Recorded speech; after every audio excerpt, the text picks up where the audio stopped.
solo es la piedra angular de nuestra religión, sino también puede llegar a ser la de nuestro testimonio, para que así cuando afrontemos pruebas y preguntas sin respuesta, podamos fortalecer ese testimonio.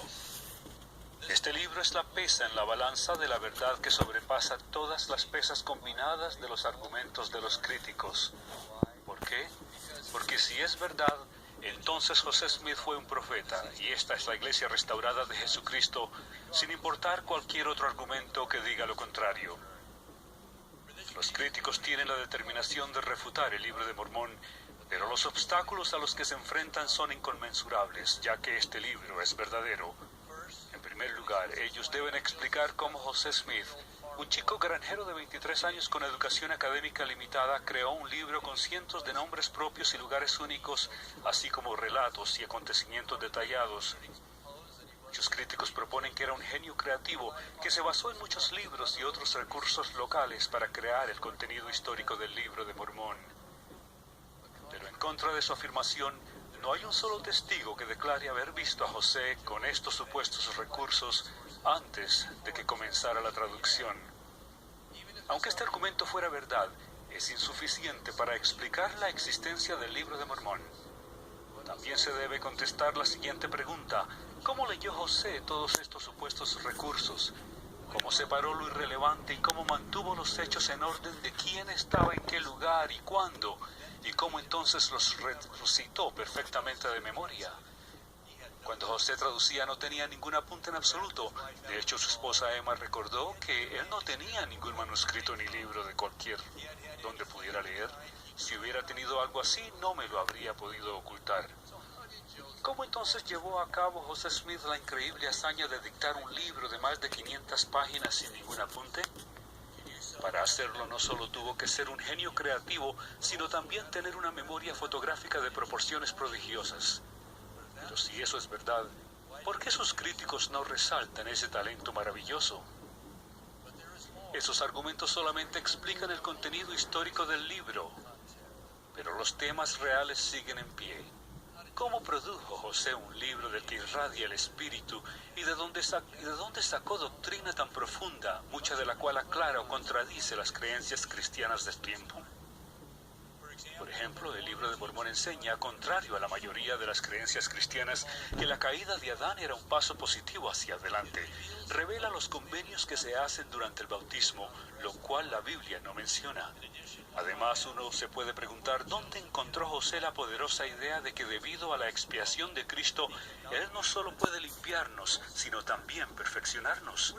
¿Dónde encontró el imponente sermón sobre la fe en Alma 32? O el sermón del rey Benjamín sobre la expiación del Salvador, que es quizás el sermón más maravilloso en cuanto a este tema en todas las Escrituras. O la alegoría del olivo con toda su complejidad y su riqueza doctrinal. Cuando leo esta alegoría tengo que hacer un mapa para seguir su enseñanza. ¿Debemos creer ahora que José Smith simplemente dictó estos sermones espontáneamente sin ningún apunte en absoluto? Contrario a esa conclusión, las huellas dactilares de Dios están por todo el libro de Mormón, como dan evidencia sus majestuosas verdades doctrinales, en particular los increíbles sermones sobre la expiación. Si José no era un profeta, entonces, para poder dar cuenta de estas ideas y muchas otras ideas doctrinales maravillosas, los críticos deben ofrecer el argumento de que también era un genio teológico. Mas si ese fuera el caso, uno podría preguntar, ¿por qué fue José el único durante los 1800 años que siguieron al ministerio de Cristo en producir tales doctrinas únicas y aclaradoras? Porque fue revelación, y no una inteligencia brillante, la fuente de este libro. Aunque supusiéramos que José fue un genio creativo y teológico con una memoria fotográfica, tan solo esos talentos no le hubieran convertido en un escritor habilidoso. Para explicar la existencia del libro de Mormón, los críticos también deben declarar que José era un escritor naturalmente dotado a la edad de 23 años.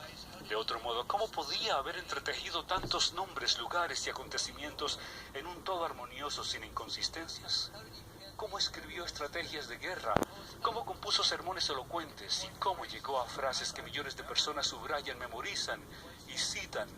Como cuando os halláis al servicio de vuestros semejantes, solo estáis al servicio de vuestro Dios. ¿O existen los hombres para que tengan gozo? Estos son mensajes con pulso, mensajes que viven e inspiran. Sugerir que a la edad de 23 años José Smith poseía las habilidades necesarias para escribir esta obra monumental con tan solo un boceto en aproximadamente 65 días de trabajo va sencillamente en contra de la realidad de la vida. El presidente Russell M. Nelson, un escritor con mucha experiencia, dijo que hacía poco había vuelto a escribir un discurso de la Conferencia General más de 40 veces. Debemos creer ahora que José Smith, él solo, dictó el libro de Mormón completo con un solo boceto, haciéndose después solo cambios gramaticales pequeños en su mayoría.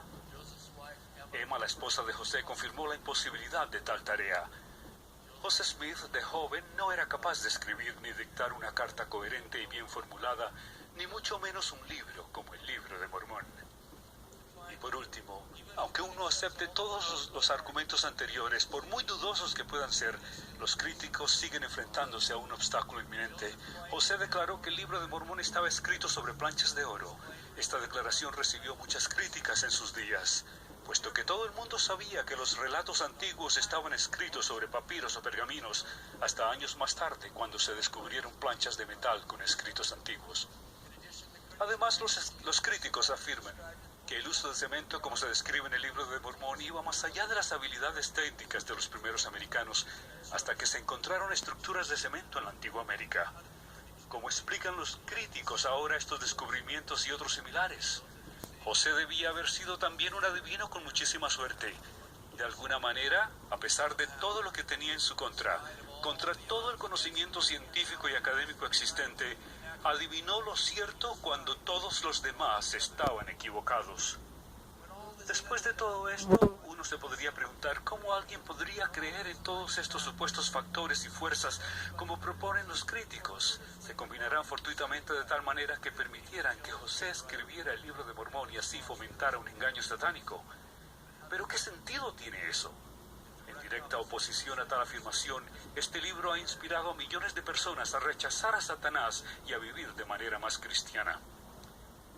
Aunque algunos decidan creer lo que dicen los críticos, para mí es un callejón sin salida intelectual y espiritual. Para creerlo tendría que aceptar una asunción sin prueba tras otra. Además tendría que negar el testimonio de cada uno de los 11 testigos, aunque cada uno permaneció firme en su testimonio hasta el final. Tendría que rechazar la doctrina divina que llena página tras página de este sagrado libro con verdades supremas. Tendría que ignorar el hecho de que multitudes, incluyéndome a mí mismo, se han acercado más a Dios al leer este libro que cualquier otro, y por encima de todo, tendría que negar los susurros confirmadores del Espíritu Santo. Eso sería contrario a todo lo que sé que es verdad. Uno de mis buenos amigos dejó la iglesia durante un tiempo. Hace poco me escribió sobre su regreso. Al principio quería que se me dieran pruebas del Libro de Mormón histórica, geográfica, lingüística y culturalmente. Sin embargo, cuando cambié mi enfoque a lo que enseña sobre el Evangelio de Jesucristo y su misión salvadora, comencé a obtener un testimonio de su veracidad. Un día, mientras leía el Libro de Mormón en mi cuarto, me detuve, me puse de rodillas y ofrecí una oración sincera. Sentí que el Padre Celestial le susurraba a mi espíritu que la Iglesia y el Libro de Mormón eran verdaderos. El periodo de 3 años y medio que pasé volviendo a investigar la Iglesia me trajo de vuelta de todo corazón y convencido de su veracidad. Si uno toma el tiempo de leer y meditar humildemente en el Libro de Mormón como lo hizo mi amigo, y presta oído a los dulces frutos del Espíritu, entonces con el tiempo recibirá el testimonio que desea. El Libro de Mormón es uno de los dones incalculables de Dios para nosotros. Es tanto una espada como un escudo. Manda la palabra de Dios a la batalla para luchar por los corazones de los justos y sirve como un arco defensor de la verdad. Como santos no solo tenemos el privilegio de defender el Libro de Mormón, sino que también tenemos la oportunidad de tomar la delantera, predicar con poder su doctrina divina y compartir testimonio de ser testigo supremo de Jesucristo. Doy mi solemne testimonio de que el Libro de Mormón fue traducido por el don y el poder de Dios. Es el testigo convincente de la divinidad de Jesucristo, el llamado profético de José Smith y la verdad absoluta de esta iglesia. Que se convierta en la piedra angular de nuestro testimonio, para que se diga de nosotros como de los lamanitas, que nunca más se desviaron.